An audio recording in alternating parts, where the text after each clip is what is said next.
Welcome to of the record. నేను జనని. పల్నాడు జిల్లా revenue శాఖలో అవినీతి రాజ్యమేలుతోంది. ఎక్కడ చూసినా అవినీతి బాగోతాలు వెలుగులోకి వస్తున్నాయి. అయినా ఉన్నతాధికారులు చోద్యం చూస్తున్నారు. దీంతో క్రింద స్థాయి అధికారులు రెచ్చిపోతున్నారు. సిబ్బంది చేతివాటంతో జనం బాధలు అంతకంతకు పెరుగుతున్నాయి. అవినీతి ఆరోపణల నేపథ్యంలో అధికారులు వీరిపై కొరడా జులిపించారు.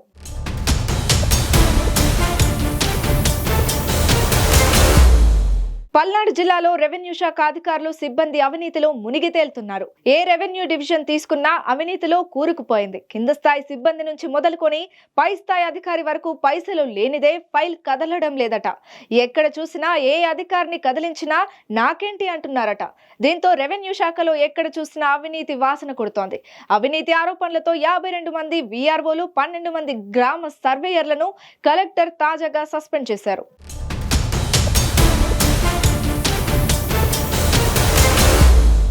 పల్నాడు జిల్లా రెవెన్యూ శాఖలో అవినీతి ఆరోపణలతో ఒకేసారి 52 మంది వీఆర్ఓలు, 12 మంది గ్రామ సర్వేయర్లు సస్పెండ్ కావడం సంచలనం సృష్టిస్తోంది. రెవెన్యూ శాఖలో జరిగే అవినీతి గురించి ప్రత్యేకంగా చెప్పాల్సిన అవసరం లేదు. ఆ శాఖలో ప్రతి పనికి ఓ రేటు పెట్టి క్రింది స్థాయి సిబ్బంది నుండి పై స్థాయి అధికారుల వరకు అందరూ తిలాపాకం తలా పిరికెడు అన్నట్టు పంచుకుంటారనేది జగమెరిగిన సత్యం. అయితే చాలా సందర్భాలలో అవినీతి ఆరోపణలతో బలి పశువులయ్యేది క్షేత్రస్థాయి సిబ్బందేనని పెద్ద పెద్ద అధికారులు మాత్రం తమ క్రింది సిబ్బందిపై తోసేసి తమకేమీ సంబంధం లేనట్టు తప్పుకుంటున్నారనే ఆరోపణలు లేకపోలేదు.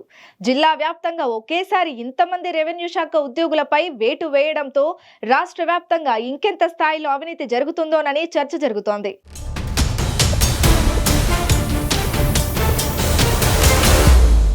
బర్త్ సర్టిఫికేట్, డెత్ సర్టిఫికేట్, వ్యవసాయ పాస్బుక్లు, ల్యాండ్ కన్వర్షన్, ఇలా ఒకటేమిటి రెవెన్యూ శాఖ నుండి ఏ విధమైన సర్టిఫికేట్లు కావాలన్నా ప్రతి సర్టిఫికేట్ కి ఇంత అని ఓ రేటు ఫిక్స్ చేసి మరీ వసూలు చేస్తున్నారనే ఆరోపణలు లేకపోలేదు.